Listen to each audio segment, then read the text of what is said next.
Hello' everyone, মোৰ প্ৰথমটো mini ব্লগলৈ আপোনালোক সকলোকে স্বাগতম জনাইছোঁ।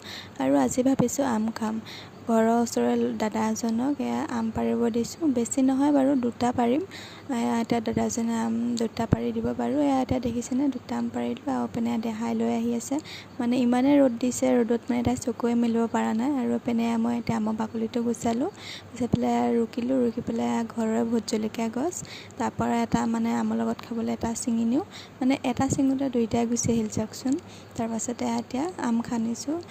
দেহাই যিহেতু জলকীয়া নাখায়, তাইৰ কাৰণে এনেকৈ জলকীয়া নিদিয়াকৈ থৈছোঁ। আৰু আমালৈ এতিয়া ভোট জলকীয়া সানিছোঁ।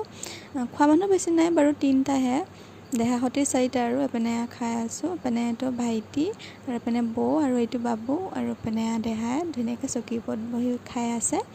আৰু পাৰ্চেল এটা আহিলে, কুৰ্তি হয়। এতিয়া অকণ আনবক্সিং কৰি দেখাম বুলি ভাবিছোঁ।